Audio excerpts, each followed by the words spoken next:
Hey to all my art friends out there, it's a new week. I've got a new topic for us to study this week. We're going to look at art around the world. Super excited. I finally have something that will hold my phone and I can be a two-handed artist this week. Today we're going to take a trip to Mexico. I'm going to keep us still with the medium of drawing, but you're going to be able to take your drawing today and add paint or add Crayola if you want to, markers. I want to leave it open to just drawing, just in case that what you have is a pencil and a piece of paper at home. I want you to know that that's okay. And you can always color it later on when we can get more supplies. But anyway, I'm super excited about going to Mexico and showing you Amate Bark Painting today. Let's go. Okay, let's go ahead and learn a little bit about Amate Bark Painting. The reason it's called Amate Bark Painting is it actually does come from the bark of a tree. And the people of Mexico actually still do these types of paintings, and they still make the bark painting paper. And they do that by combining the bark of the amate tree, the fig tree, and a mulberry tree, and they grind it together to form a special kind of paper. And as you can imagine, it has some texture to it and it's kind of rough. Although we don't have this special kind of paper today, we can still take this same technique and apply it to whatever it is you have to draw on today. I'm just going to use white paper. But remember I said, right now we don't have access to all the art supplies we want. So just look around your house for anything to draw on. The idea is just to keep drawing. If we take a closer look at the Amate Bark Painting, you'll see that it has elements such as animals, plants, flowers, okay? But you might even see some paintings that look like this that show the actual people. And it looks like they are maybe harvesting some crops right now. I want you to notice the bright, beautiful colors and the whimsical designs. These are a perfect example of folk art, and folk art is just the type of art that means maybe you weren't formally trained in art and you're just drawing what you see and what you enjoy. You're not worrying about exactly it looking perfect, okay? You're just drawing and sharing with the world what you look at and love to see every day. That's folk art. Okay, these are some other good examples. So what some people do is, if they don't have the bark paper, then they might just find a cardboard box to draw on.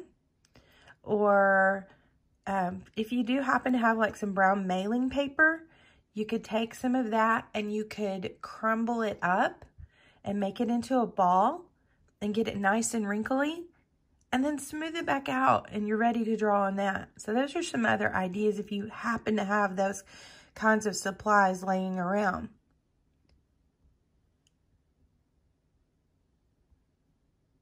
All right, and just notice finally the vibrant colors that you see. All bright colors in these. They're fun, they're whimsical, very, very beautiful to look at. And I have a fun one for you today. Oh, and finally, this is a picture of the tree bark that I found for you and how they might begin that process of combining it together to make the paper. Anyway, you can keep researching this. There's other examples on YouTube or just things to read on Pinterest about it. It's super interesting. And I hope you enjoy our drawing today. All right, I'm so happy to have both of my hands back. It's going to make things much better for me. And I'm excited to get going on this drawing. So what I want you to do is get in the middle top portion of your paper. And we're going to start with a very soft curved line. And remember, draw light till you get it right. That way you can easily erase out anything you don't care for. We're going to come back here. This is his tail. And we're going to come back around into a letter D shape and back up to his head. So I'm making a bird today. You can make any kind of bird. Maybe you like other kinds of birds. When I look at the Amate Mexican art, online, I see tons of different kinds of birds. So you could repeat this drawing over and over and over again with all kinds of birds. All right, so I closed up my letter D shape. And now what I want to do is I want to erase out the middle part of that S line. And then I'm going to put a wing right there. And it's just like a square rainbow. Okay, if that makes sense. More like a rainbow that's not so curvy. Now this little bird just happens to have a fun design, and it is a rainbow. So I'm going to come down here at the bottom. And I'm going to curve up to a rainbow. These drawings can be whimsical. You can use your imagination and add things that you just enjoy and still keep the style of the Amate art. All right, so now what I want to do is come back and make that next wing back behind it. So I just like to get in the middle of the first wing and just sort of repeat that shape around. I'm not going to see all of that wing. It's got a little overlapping going on. All right, let's jump up and decorate our wings. Lots of things you could do here. Stripes. I enjoy these little rainbow lines. They're going to give me lots of good places to color in a little while. So I'm going to do about 3 rows of those, and then I'm going to complete the wing with stripes going down. Something like that. And then we're going to go over to the other wing and repeat it.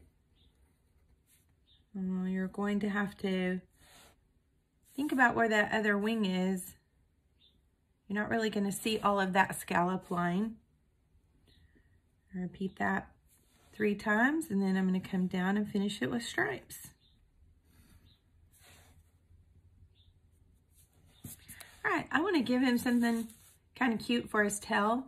So I choose to do little raindrop shapes today. You could do little rectangles. You could add little triangles back there. Like I said, there's just so many varieties of birds, and you can add your own little whimsical touch. Now, I want my bird to have his eye closed, so I'm just making a mini rainbow. And then I'm going to put this little dot in his beak so he can breathe. All right, so now we have the main portion of our Amate design. And now I want to add the plants and the flowers to the picture. And you can really make this full and add lots and lots of things. Or you can leave some space like I did in here. So I'm just going to start with this kind of flower. So I'm just going to make a circle. And then tall, skinny rainbow petals all around. So this is kind of like a daisy.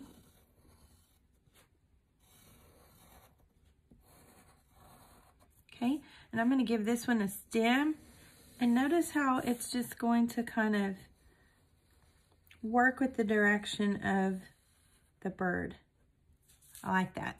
Kind of makes them look like they go together. Then I'm going to give some leaves. You can make them unattached like this, or you can attach them. Either way, looks good. All right, and then I want to be sure to show you how to do what I call this fern branch. And I like this same thing I did over here. I'm going to kind of cup that bird with some parallel lines. This is the center stem. I'll kind of close it off with a rectangle. Then I like to put a leaf at the top. Now this time the leaves are going to be attached. And I'm going to go back and forth. If you follow along on my Facebook Live the other night, then we made this kind of leaf or plant.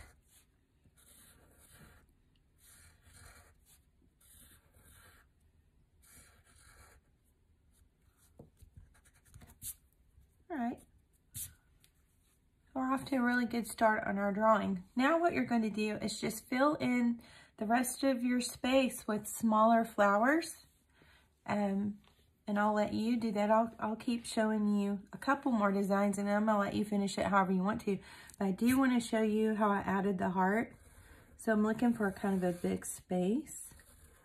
So I've got a heart, and then I'm going to come beside it with that leaf shape design, kind of hugging the heart, but not touching. And then a little dot down below. And you can put, you know, more than one of those in your drawing for sure. All right, I'll let this be the last flower I show you today. And this one is going to have more of a square leaf. So you've got a circle. And then there's that square rainbow shape again. It reminds me of like a building that comes in skinny toward the bottom. Go around and around, and notice that I left a lot of space. That's kind of what makes this flower look good. And then pick a spot wherever you have some room and you can come in and make a leaf. Fill in one of those gaps.